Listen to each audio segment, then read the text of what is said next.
للآخرة خير لك من الأولى ولسوف يعطيك ربك فترضى۔ بسم اللہ الرحمن الرحیم۔ السلام علیکم ورحمۃ اللہ وبرکاتہ۔ میں امید کرتی ہوں کہ آپ سب ایمان اور صحت کی بہترین حالتوں میں ہوں گے۔ اللہ سبحانہ تعالیٰ ہمیشہ آپ کو اچھے حالوں میں رکھے اور آپ کی طرف بڑھنے والے ہر شر کو خیر میں بدل دے، آمین۔ دعا سیریز کا آج ڈے 4 ہے، تو ہم سٹارٹ کرتے ہیں۔ رب اشرح لی صدری ویسر لی امری واحلل عقدۃ من لسانی یفقہوا قولی رب زدنی علما۔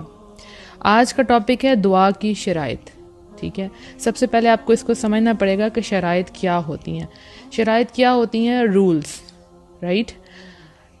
یہ کام کرنے سے پہلے آپ کو یہ شرط پوری کرنی پڑے گی تو آپ کا یہ کام ہوگا، ٹھیک ہے۔ دو باتیں ہیں دعا کے حوالے سے، ایک ہے دعا کی شرائط اور ایک ہے دعا کے آداب۔ دعا کے آداب انشاءاللہ ہمارا نیکسٹ ٹاپک ہوگا۔ اب شرائط کو کیسے سمجھا جائے؟ جیسے کوئی انسان جاب کے لیے جاتا ہے تو وہاں شرط لگائی جاتی ہے کہ آپ کی ایج لمٹ یہ ہونی چاہیے، اگر آپ کی عمر اس سے اس کے درمیان ہے تو آپ کو یہ جاب ملے گی۔ آپ کی کوالیفیکیشن کیا ہے، ٹھیک ہے۔ تو انہوں نے کرائٹیریا سیٹ کیا ہوتا ہے، وہ ان کی شرائط ہوتی ہیں، اگر آپ اس کے مطابق اترتے ہیں تو پھر آپ کو جاب دی جاتی ہے۔ پھر آپ کو طریقہ کار بعد میں سکھایا جاتا ہے کہ آپ کو جاب کیسے کرنی ہے، تو وہ طریقہ کار آداب میں آ گیا، اور جو کرائٹیریا ان کا وہ جو شرائط ہو گئی، ٹھیک ہو گیا نا۔ جیسے اگر کوئی انسان ڈرائیونگ لائسنس لینا چاہتا ہے تو اس کو CNIC نمبر دینا ہوگا اپنا، ٹھیک ہے نا، اپنی ایج بتانی ہوگی کہ کیا۔ اب اگر کوئی ڈرائیونگ سیکھ لیتا ہے، یعنی آداب اس نے سیکھ لیے لیکن اس نے شرائط ہی پوری نہیں کی، تو اس کا کام کبھی نہیں ہو سکتا، کیونکہ اب اس کو الاؤ ہی نہیں کیا جائے گا کہ تمہاری تو ایج ہی نہیں ہے تو تم تو ڈرائیونگ نہیں کر سکتے۔ بے شک آپ نے سیکھ لیے، اب آپ نے آداب سیکھ لیے سارے کے سارے، لیکن آپ نے دعا کی شرائط پوری نہیں کی تو آپ کی دعا قبول نہیں ہو سکتی۔ اس لیے بہت سے لوگ یہ شکوہ کرتے ہیں کہ ہماری دعائیں تو قبول نہیں ہوتی، کیونکہ انہوں نے دعا کی شرائط ہی پوری نہیں کی ہوتی۔ تو انشاءاللہ آج ہم وہ سیکھیں گے۔ پہلی شرط کیا ہے؟ دعا میں اخلاص ہونا۔ اخلاص کیا ہوتا ہے؟ خالص۔ جیسے سورہ اخلاص ہے جس میں پیور اللہ سبحانہ تعالیٰ کی تعریف بیان کی گئی ہے، اللہ ہے کون، اللہ کا تعارف بیان کیا گیا ہے، ٹھیک۔ قل هو اللہ احد، کہہ دو کہ اللہ ایک ہے، پورا اخلاص ہے اس کے اندر، کوئی شرک نہیں۔ اسی طرح دیکھیں جتنی بھی عبادات ہیں اگر ان میں شرک آ جائے، شراکت آ جائے، جیسے آپ نماز ادا کر رہے ہیں اور آپ وہ نماز کسی کے لیے ادا کریں کہ کوئی آپ کو دیکھے اور آپ کی تعریف کرے، تو آپ کا عمل وہ ضائع ہو جاتا ہے، کیونکہ آپ نے اس کی شرط پوری نہیں کی۔ آپ نے روزہ رکھا، کس لیے روزہ رکھا؟ تاکہ سب کو پتہ چل جائے میں بہت روزے دار ہوں، ٹھیک ہے۔ آپ نے تہجد پڑھی اس لیے کہ آپ سب کو بتا سکیں کہ آپ رات کو اٹھتے ہیں اور اٹھ کے دعا کرتے ہیں۔ تو آپ نے عبادات کی جو شرائط تھی وہ پوری نہیں کی تو آپ کی عبادت قبول نہیں ہوں گی۔ تو ہم نے پڑھا تھا کہ دعا بھی ایک عبادت ہے، تو دعا کے اندر بھی یہ شرط ہے کہ اس میں اخلاص ہو، خالص ہوں آپ، یعنی آپ اللہ سبحانہ تعالیٰ سے مانگ رہے ہوں، ٹھیک ہے۔ سورہ الاعراف میں آتا ہے بے شک جنہیں تم اللہ کے سوا پکارتے ہو وہ تمہاری مثل بندے ہیں، یعنی جن کو آپ اللہ کے سوا پکارتے ہیں وہ تو آپ ہی کی طرح کے بندے ہیں۔ اس کا مطلب کہ آپ کی دعا کے اندر شراکت آ گئی ہے، آپ اللہ سے نہیں مانگ رہے بلکہ آپ بندوں سے مانگ رہے ہیں، اس میں اخلاص نہیں ہے۔ یعنی آپ نے جو پکارا وہ اپنے رب کو نہیں پکارا، آپ نے تو اس کی مخلوق کو پکارا ہے، اس میں تو اخلاص نہیں ہوگا، اس میں تو پیورٹی نہیں ہوگی، تو کیسے وہ دعا قبول ہوگی؟ وہ تو آپ ہی کی طرح کے بندے ہیں جن سے آپ مدد مانگتے ہیں، تو آپ نے تو اللہ سے مدد مانگنی ہے انشاءاللہ۔ یہ جو من دون اللہ ہے یہ کیا ہے؟ یہ جو آیت تھی ان الذین تدعون من دون اللہ عباد امثالکم، اس میں من دون اللہ کیا ہے؟ اللہ کے سوا، یعنی بے شک جنہیں تم اللہ کے سوا پکارتے ہو وہ تمہاری مثل ہیں۔ دون اللہ مطلب اللہ کے سوا، تو اللہ کے سوا میں ہر وہ چیز شامل ہے جو اللہ کے علاوہ ہے، ٹھیک ہے، جسے اللہ نے پیدا کیا، اس میں انسان بھی، حیوان، جانور سب آ جاتے ہیں۔ تو اگر آپ اللہ کو چھوڑ کے ان سب کی عبادت کریں گے، ان سب کو پکاریں گے، تو گویا آپ نے شرک کیا ہے، آپ نے اللہ سے نہیں مانگا، ٹھیک ہے۔ ایک بڑی خوبصورت حدیث ہے، نبی صلی اللہ علیہ وسلم نے اپنے چچا زاد بھائی جو ابن عباس تھے ان کو کچھ جو ہے وہ بات کہی تھی، وصیت کی تھی، وہ میں آپ کو بتاؤں گی۔ نبی صلی اللہ علیہ وسلم نے فرمایا اے لڑکے میں تمہیں چند کلمات سکھاتا ہوں، تو اللہ تعالیٰ کے احکام کی حفاظت کر، اللہ تعالیٰ تیری حفاظت کرے گا۔ اللہ کے احکام کی، اللہ کے حکموں کی حفاظت کر، اللہ تعالیٰ تیری حفاظت کرے گا۔ تو اللہ تعالیٰ کے احکام کی حفاظت کر، تو اسے اپنے سامنے پائے گا۔ تجھے جب کوئی سوال کرنا ہو تو اللہ تعالیٰ ہی سے کر، اور جب مدد مانگنی ہو تو اللہ تعالیٰ ہی سے مانگ۔ کتنی خوبصورت بات ہے۔ ہم نے سارے احکامات پورے کرنے ہیں تو پھر رب اسی طرح ہوگا جیسے ہم اس کو اپنے سامنے پائیں گے، فوراً اللہ ہماری پکار کا جواب دے گا۔ لیکن کرنا کیا ہے کہ سوال کرنا ہے، مدد مانگنی ہے تو اللہ سے مانگنی ہے، اور کسی سے نہیں مانگنی۔ لوگ روتے رہتے ہیں، دوسروں سے مانگتے رہتے ہیں، ٹھیک ہے، اسی لیے ان کی پوری نہیں پڑتی، ان کی دعائیں قبول نہیں ہوتی، ان کے مسئلے حل نہیں ہوتے۔ تو ہمیں مانگنا ہے تو خالصتاً اللہ سے مانگنا ہے۔ پھر وہی بات، ایاک نعبد و ایاک نستعین، اللہ صرف تیری عبادت کرتے ہیں اور صرف تجھی سے مدد مانگتے ہیں۔ تو یہ جو صرف تجھی سے مدد ہے، یہ کیا؟ یہ اخلاص ہے، اللہ کو یہی تو چاہیے۔ تو ہم نے ایسے نہیں کرنا کہ مسائل پریشانیاں آئی ہیں تو ان کے چھٹکارے کے لیے ہم غار میں چھپ جائیں، اپنے کمروں کے دروازے بند کر لیں، کسی سے ملنا جلنا چھوڑ دیں، ایسے نہیں کرنا۔ ہم نے کیا کرنا ہے؟ ہم نے اس ذات کو پکارنا ہے، اللہ ہماری دعائیں قبول کرے گا انشاءاللہ، وہ ہمیں مشکلوں سے باہر نکالے گا۔ تو اگر ہم نے اپنے زندوں کے لیے دعا کرنی ہے تب بھی اخلاص کے ساتھ، ہم نے اپنے مردوں کے لیے دعا کرنی ہے تو بھی اخلاص کے ساتھ، اپنے لیے دعا کرنی ہے تو بھی اخلاص کے ساتھ۔ تو جو کچھ مانگنا ہے اخلاص کے ساتھ مانگنا ہے انشاءاللہ۔ دوسری کنڈیشن کیا ہے کہ دعا میں جلد بازی نہیں کرنی۔ اچھا، اس چیز کو آپ نے بہت اچھے طریقے سے سمجھنا ہے، جلد بازی کیا ہوتی ہے۔ سب سے پہلے یہ دیکھیں کہ دعا جو ہے نا وہ برباد ہو جاتی ہے جلد بازی کی وجہ سے۔ اب جلد بازی کیا چیز ہے؟ اس میں ایک حدیث آپ کو سناؤں گی۔ بندے کی دعا مسلسل قبول ہوتی رہتی ہے جب تک وہ کسی گناہ یا قطع رحمی کی دعا نہیں کرتا، ٹھیک ہے، تب تک قبول ہوتی رہتی ہے۔ نمبر 1، جب آپ کسی گناہ کی جو دعا نہیں کرتے، دوسرا قطع رحمی، تعلق توڑنے کی دعا نہیں کرتے، اور جب تک وہ جلد بازی نہیں کرتا۔ اب سوال یہاں تو جلد بازی کیا ہے؟ تو رسول اللہ صلی اللہ علیہ وسلم سے پوچھا گیا جلد بازی سے کیا مراد ہے؟ تو آپ نے فرمایا مثلاً وہ کہتا ہے کہ میں نے بہت دعا مانگی ہے، مجھے یقین نہیں کہ میری دعا قبول ہو، تب وہ تھک جاتا ہے اور دعا کرنا چھوڑ دیتا ہے۔ یہ ہے جلد بازی۔ یعنی آپ کہیں کہ میں نے بہت دعائیں مانگی ہیں پر میری دعا قبول نہیں ہوئی، یا آپ مانگ رہے ہیں اور کہہ رہے ہیں میں دعا تو مانگ رہا ہوں لیکن مجھے یقین نہیں کہ دعا قبول ہو، اور پھر انسان تھک ہار کے دعا کرنا چھوڑ دیتا ہے، ٹھیک ہے، اکتا جاتا ہے اللہ سے مانگتے مانگتے۔ یہ ہے جلد بازی، ٹھیک ہے۔ اب دیکھیں اللہ کے فرشتے کیسے ہیں، قرآن میں آتا ہے اور جو فرشتے اس کے پاس ہیں وہ اس کی عبادت سے نہ تکبر کرتے ہیں اور نہ تھک کر عبادت چھوڑتے ہیں۔ اللہ کے فرشتے کیا کرتے ہیں؟ اللہ کی عبادت کرتے رہتے ہیں، کبھی بھی نہیں چھوڑتے، کبھی بھی نہیں تھکتے۔ اور ایک انسان ہے کہ وہ اللہ سے مانگ کے تھک جاتا ہے کہ میری دعا قبول نہیں ہوئی، ٹھیک ہے۔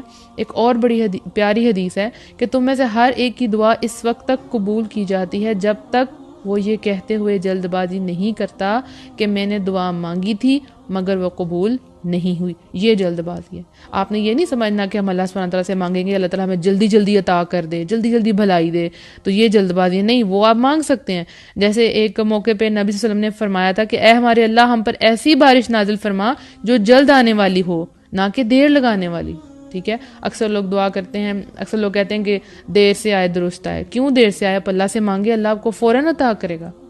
اللہ کے پاس تو کسی چیز کی کمی نہیں ہے نا۔ آپ اللہ سے یہ مانگ سکتے ہیں اللہ سبحانہ تعالیٰ یہ جو بھلائی ہے جلدی میرے تک پہنچ جائے، ٹھیک ہے، لیکن اس طرح سے نہیں مانگنا کہ اللہ تعالیٰ میں نے بہت مانگا میری دعا قبول نہیں ہوئی۔ یہ ہے جلد بازی کہ آپ نے دعا کرنا چھوڑ دی، یہ جلد بازی ہے، ٹھیک ہے۔ سورہ اسراء میں آتا ہے وَيَدْعُ الْإِنسَانُ بِالشَّرِّ دُعَاءُ بِالْخَيْرِ وَكَانَ الْإِنسَانُ عَجُولًا۔ انسان برائی اس طرح مانگتا ہے جس طرح اس کو بھلائی مانگنی چاہیے، اور انسان بڑا ہی جلد باز ہے۔ یہ ہے جلد بازی۔ آپ اللہ سے مانگ رہے ہیں اور پھر تھک گئے ہیں کہ اب میں نہیں دعا اور کر سکتا یا کر سکتی، یہ جلد بازی ہے۔ تو جب بھی دعا کرنی ہے بڑے اطمینان کے ساتھ دعا مانگنی ہے، اور اس میں دوام ہونا چاہیے، مستقل مزاجی ہونی چاہیے، چھوڑنی نہیں آپ نے دعا، ٹھیک ہے۔ کبھی کبھی آپ بالکل قریب ہوتے ہیں منزل کے لیکن آپ وہاں سے پیچھے ہٹ جاتے ہیں، بالکل قریب ہوتے ہیں، بس وہ کام ہونے والا ہوتا ہے لیکن آپ تھک جاتے ہیں۔ وہی تو انسان کا ٹیسٹ ہے، آخری لمحے تک جب تک وہ خیر پھوٹ نہ جائے، وہ جو دعائیں آپ نے اللہ سے مانگی ہیں وہ دروازے کھل نہ جائیں، تب تک آپ نے دستک دیتے رہنا۔ ہم کسی انسان کے گھر کے باہر کھڑے ہوں نا، وہ ہمیں اوائڈ کر رہا ہو اور ہم کتنی نوک کریں، بیل بجائیں تو کبھی نہ کبھی دروازہ کھل جاتا ہے، تو پھر یہ تو اللہ اور بندے کا معاملہ ہے۔ جو بندہ کھٹکھٹائے گا، روئے گا تو اللہ اس کی دعا ضرور قبول کرے گا، بس تھکنا نہیں ہے، رکنا نہیں ہے، دعائیں مانگتے رہنے اور جلد بازی نہیں کرنی کہ میں نے مانگا اور مجھے نہیں ملا. ہمیشہ مانگتے رہنا. اور ہاں، خیر کی چیزیں جلد مانگے، یا رب العالمین جلد عطا فرما، اس میں کوئی برائی نہیں ہے. ٹھیک ہے. تیسری شرط کیا ہے کہ انسان بھلائی کی دعا کرے، یعنی اس کی دعاؤں میں برائی نہ ہو، یعنی حرام کاموں کی دعائیں نہ ہوں. ٹھیک ہے. بندہ مسلسل دعا کرے، اسی قبول ہوتی رہے گی، لیکن جب اس نے گناہ کی دعا مانگی تو وہ قبول نہیں ہوگی. سپوز کوئی کہتا ہے کہ میں نے میوزیکل کانسرٹ میں جانا ہے، میں نے سنگر بننا ہے، میری دعا قبول ہو جائے. اب یہ چیز غلط مانگ رہا ہے وہ. ٹھیک ہے. مجھے مووی کی ٹکٹ مل جائے، میں سینما جا سکوں، یہ غلط بات ہے، پھر دعائیں قبول نہیں ہوتی. تو جو آپ مانگ رہے ہیں اس میں کوئی گناہ کی چیز نہیں ہونی چاہیے. اگلی شرط کیا ہے کہ آپ جو دعائیں مانگیں، جو بھی آپ دعا اللہ سبحانہ تعالیٰ سے مانگیں، تو آپ کو یہ یقین ہونا چاہیے کہ یہ قبول ہوگی. یقین اس میں بہت ضروری ہے. یعنی آپ کا جو دل ہے وہ اس چیز کی گواہی دے کہ مجھے یہ مل جائے گا، یہ بہت ضروری ہے. یعنی ایک تو اخلاص تھا جس میں ہم نے کہا کہ اللہ سے مانگنا ہے، لیکن دوسرا یہ کہ آپ کو دعا کی قبولیت پہ یقین ہو. ٹھیک ہے. یعنی ایک حدیث میں آتا ہے کہ تو اے لوگو، جب تم اللہ سے دعا کرو تو قبولیت کے یقین کے ساتھ کیا کرو، کیونکہ اللہ تعالیٰ اس بندے کی دعا قبول نہیں کرتا جو غافل دل یا بے پرواہی سے دعا کرتا ہو. ٹھیک ہے. یعنی آپ کا دل، آپ کو پتہ ہی نہیں ہے آپ اللہ تعالیٰ سے کیا مانگ رہے ہیں، آپ کو پتہ ہی نہیں کن الفاظ میں آپ دعا کریں، آپ کو خود بھی سمجھ نہیں ہے. سم ٹائم آنکھیں بند ہو رہی ہیں اور دعا مانگ رہے ہیں، پتہ نہیں کیا مانگ رہے ہیں، یا بس جو رٹی رٹائی دعائیں تھیں وہ پڑھ لی، دل سے تو مانگی ہی نہیں. تو آپ جو کچھ منہ سے نکال رہے ہیں، پہلی بات آپ کو سمجھ ہو کہ آپ اللہ سے کیا مانگ رہے ہیں، اور دوسری بات آپ جس ذات سے مخاطب ہیں، جس سے مانگ رہے ہیں، آپ اس کو بھی جانتے ہو. جب آپ کو اللہ کی ذات کی پہچان ہی نہیں ہے، ٹھیک ہے، تو آپ اللہ کے آگے اپنی ساری اپلیکیشنز رکھ دیں گے، لیکن آپ نے اللہ کو پہچانا ہی نہیں کہ اللہ یہ سب کچھ کرنے پہ قادر بھی ہے کہ نہیں، اور آپ کو پتہ ہی نہیں آپ کس سے مانگ رہے ہیں. اس دنیا میں جب آپ کسی سے مانگتے ہیں تو آپ کے ذہن میں ایک امیج ہوتا ہے کہ اس کے پاس اتنا مال ہے، یہ مجھے دے ہی دے گا، یعنی آپ کو یقین ہوتا ہے. تو اللہ کی ذات کو پہچاننا، آپ کو پتہ ہونا چاہیے آپ کس سے مخاطب، اللہ سے مخاطب ہے. تو پھر وہ انسانوں کی طرح تو نہیں نا رب آپ کا. تو پیارے پیارے الفاظ میں اللہ سے دعا مانگنی ہے، کانشیس ہو کے، دل آپ کا ساتھ ہو. ٹھیک ہے. دل اور زبان دونوں اکٹھے ہوں، ملے ہوں، یہ آپ کو پتہ ہو کہ آپ کیا بول رہے ہیں. یعنی یہ نہیں کہ جلدی جلدی دعا مانگی اور خود بھی سمجھ نہیں آئے کہ کیا مانگی، یا فضول جملوں میں دعا مانگ دی. ایسے دعائیں نہیں قبول ہوتی. غافل دل، بے پرواہ، بس اللہ تعالیٰ یہ عطا کر دے، یہ کر دے، یہ کر دے، اور بس دعا ختم، السلام علیکم، بس. ایسا نہیں کرنا آپ نے. جو مانگنا ہے وہ دل سے مانگنا ہے، اور پھر یہ یقین رکھنا ہے کہ میری دعا ضرور قبول ہوگی، ضرور قبول ہوگی. تو انشاءاللہ اللہ ضرور دعا قبول کرے گا. اس کے بعد ایک شرط کیا ہے دعا کی قبولیت کے لیے؟ پاکیزہ اور حلال رزق. یعنی ایک انسان جس کا رزق پاکیزہ نہیں ہے، وہ جو مال کما رہا ہے وہ حرام ریسورسز سے کما رہا ہے، وہ جو کپڑے پہن رہا ہے وہ حرام ہے، تو اس کی دعائیں کیسے قبول ہوں گی؟ ٹھیک ہے. سورہ بقرہ میں آتا ہے لوگوں میں ایسے بھی ہیں جو اللہ سے التجا کرتے ہیں کہ اے ہمارے رب، ہمیں جو دینا ہے دنیا میں ہی عنایت کر دے، ایسے شخص کے لیے آخرت میں کوئی حصہ نہیں. یعنی ایک یہ ہے کہ وہ کیا مانگ رہا ہے کہ اللہ تعالیٰ آپ نے جو دینا نا بس مجھے ادھر ہی دے دیں، مجھے اینڈ میں کچھ نہیں چاہیے. تو یہ کیسا عمل ہے؟ یہ شرط پوری نہیں ہوتی. یہ دعائیں پاکیزہ دعائیں نہیں ہیں، یہ اچھی دعائیں نہیں ہیں، یہ اچھی دعاؤں میں سے دعا نہیں ہے. اچھے طریقے سے ہم نے اللہ سے دعا مانگنی ہے. ٹھیک ہے. اور یہ دیکھیں کہ جو متقی لوگ ہوتے ہیں، جو پاک صاف رہنے والے ہوتے ہیں، اللہ سے ڈرنے والے ہوتے ہیں، تو اللہ سبحانہ تعالیٰ ان کی دعائیں بھی قبول کرتا ہے. ایک حدیث کا مفہوم ہے اس طرح سے کہ نبی صلی اللہ علیہ وسلم نے اس شخص کا ذکر کیا جو لمبا سفر کرتا ہے، اس کے بال گرد میں ڈوبے ہوئے ہیں، مطلب بہت مٹی ہے، وہ اپنے دونوں ہاتھ آسمان کی طرف اٹھاتا ہے اور کہتا ہے کہ اے میرے رب، اے میرے رب، حالانکہ اس کا کھانا، اس کا پینا، اس کا لباس حرام ہے، وہ حرام مال ہی سے پلا بڑا ہے، تو اس کی دعا کیسے قبول ہو سکتی؟ ایسے لوگوں کی دعائیں قبول نہیں ہوتی. ٹھیک ہے. اور یہ بھی کہ جو کہتا ہے کہ مجھے بس ادھر ہی مل جائے، کتنا جلد باز ہے وہ. یہ اچھی دعائیں نہیں ہیں، یہ پاکیزہ دعاؤں میں نہیں ہیں. تو ہم نے پہلے دیکھنا ہے کہ جو ہم کمائی کر رہے ہیں وہ حلال ہے کہ حرام ہے. حرام لوگوں کی، جو حرام کمائی کرتے ہیں ان کی دعائیں قبول نہیں ہوتی. اور پھر یہ بھی کہ واقعی ہم اللہ سے ڈرنے والے ہیں کہ نہیں ڈرنے والے ہیں. اللہ تعالیٰ ہم ان لوگوں میں شامل کرے کہ جن کی دعائیں قبول ہوتی ہیں. اور ہم نے اپنے کھانا پینا لباس یہ سب کچھ چیک کرنا ہے کہ یہ حلال اور طیب ہے کہ نہیں. حلال بھی ہو اور طیب بھی ہو، نہیں پاک بھی ہو. بہت سی چیزیں حلال تو ہیں لیکن وہ طیب نہیں ہوتی، وہ پاک نہیں ہوتی. سو ہم نے ان میں سے چوز کرنا ہے کہ پاک چیزیں کون ہیں. اب دیکھیں آپ کے کھانے پینے کا ہماری زندگی پر، ہماری عبادات پہ کتنا فرق پڑتا ہے. ایک وہ انسان جو جنک فوڈ کھا رہا ہے، سپوز جنک جو ہے وہ حلال ہے، آپ چکن کھا رہے ہیں لیکن وہ آپ کی صحت کے لیے ٹھیک نہیں ہے، تو آپ کی عبادات میں خرابی آ جائے گی. ٹھیک ہے. اس کے بعد اگلی شرط دیکھیں، بہت سے لوگ اس کو میں یہاں پہ کلیئر کر دوں، بہت سے لوگ جو ہیں وہ کہتے ہیں کہ نبی صلی اللہ علیہ وسلم پہ درود نہ بھیجیں تو دعائیں قبول نہیں ہوتی. نہیں، مستحب ہے، یعنی پسندیدہ ہے کہ آپ اپنی دعا کے ساتھ درود شریف پڑھیں. یہ شرائط میں آ گئی، آپ پڑھیں تو آپ کی دعائیں مطلب جلدی قبول ہو جائیں گی. لیکن ایسی بات نہیں کہ دعا قبول نہیں ہوگی، لیکن پڑھیں گے تو بہت اچھی بات ہے. جیسے دیکھیں آپ گھر سے باہر نکلتے ہیں تو آپ جو دعا ہے بسم اللہ توکلت علی اللہ لا حول ولا قوت الا باللہ، اس میں نبی صلی اللہ علیہ وسلم پہ درود نہیں بھیجا جا رہا. اور آپ ایک دعا مانگتے اللہم انی اعوذ بک من البرص والجنون والجذام وسیء الاسقام، تو اس کے اندر بھی درود شریف نہیں آتا. کتنی ذکر و اذکار ہیں جن میں درود شریف نہیں آتا. سو اگر آپ درود شریف پڑھ لیں تو یہ مستحب ہے، یعنی پسندیدہ عمل ہے. الحمدللہ. تو یہ وہ ساری شرائط ہیں، یہ ساری کنڈیشنز ہیں کہ یہ پوری ہوں گی تو ہی آپ کی دعائیں قبول